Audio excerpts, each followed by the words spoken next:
നമസ്കാരം ഗൈസ്, വീണ്ടും ഒരു വീഡിയോയിലേക്ക് അവർക്ക് സ്വാഗതം. ഞാനിന്ന് പറയാൻ ആഗ്രഹിക്കുന്നത് മറ്റൊന്നുമല്ല. ഈ കഴിഞ്ഞ ദിവസം നടന്ന ഇൻസിഡൻറ്റ് നിങ്ങൾക്കെല്ലാം അറിയാം. ഇ ഡിക്കെതിരെ നടന്ന ഒരു സംഘർഷം, അത് ചാനലിലൂടെ നമ്മളെല്ലാവരും കണ്ടതാണ്. ശ്രീ പിണറായി വിജയൻ്റെ മകൾക്കെതിരെയുള്ള കേസാണത് എന്ന് നമുക്കെല്ലാവർക്കും അറിയാം. അപ്പം ഇ ഡിയുടെ പരിശോധനയ്ക്ക് പിണറായി വിജയൻ്റെ വീട്ടിൽ പരിശോധന നടത്തുന്ന സമയത്ത് പാർട്ടി പ്രവർത്തകർ ഇറങ്ങി അവർ സഞ്ചരിച്ച കാറ് തല്ലിപ്പൊളിച്ച ആ ഒരു വീഡിയോ ഞാനും കാണുവാനായിട്ടിടയായി തീർന്നു. എനിക്കിതെന്നൊക്കെ പറയാനുള്ള ഒരേ ഒരു കാര്യം ഇതാണ്: രാഷ്ട്രീയ നേതാക്കന്മാരുടെ വാക്കുകൾ, അവരുടെ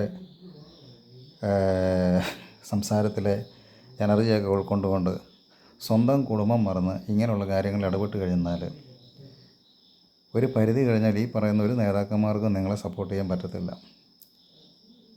ഇ ഡി എന്ന് പറയുന്നത് സെൻട്രൽ ഏജൻസിയാണ്, സെൻട്രൽ ഗവൺമെൻറ് ഏജൻസിയാണ്. അവരുടെ ജോലി ചെയ്യാനായിട്ടാണ് വന്നത്. അപ്പം നമ്മുടെ ഇവിടെ രാഷ്ട്രീയ അത് വെച്ചിട്ട്, അല്ലെങ്കിൽ രാഷ്ട്രീയ പ്രേരിതമാണ് ഈ റെയ്ഡ് എന്നൊക്കെ പറഞ്ഞുകൊണ്ട് നമ്മളിറങ്ങി അവരെ ആക്രമിക്കുകയൊക്കെ ചെയ്തു കഴിഞ്ഞാൽ ഈ ആക്രമിക്കുന്ന ആൾക്കാരുടെ പേരിൽ ഇൻഡിവിജ്വൽ കേസായിരിക്കും വരുന്നത്. അവർ ജീവിതകാലം മുഴുവൻ കോടതി കയറി ഇറങ്ങണം. അതിവിടെയൊന്നും ആയിരിക്കുകയില്ല. സെൻട്രൽ ഗവൺമെൻറ്റിൻ്റെ കേസായതുകൊണ്ട് ഡൽഹിയിലൊക്കെ ആയിരിക്കും പോകേണ്ടത്. ഹിന്ദിയിലായിരിക്കും സംസാരിക്കുന്നത്. നല്ല പിട കിട്ടും.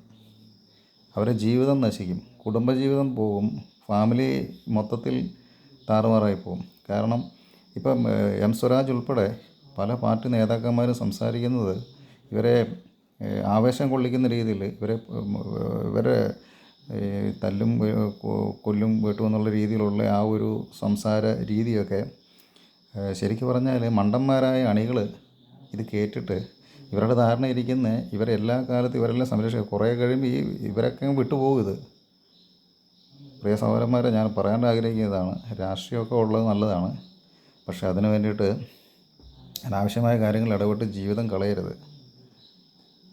ഇതിപ്പോൾ ഇവർ ഫേസ് ചെയ്യാൻ പോകുന്ന ഏത് ടൈപ്പ് ഇൻവെസ്റ്റിഗേഷനാണ് ഇവർക്ക് വരുന്നത്, അവിടെയൊക്കെ ഇവർ മറുപടി പറഞ്ഞേ പറ്റത്തുള്ളൂ.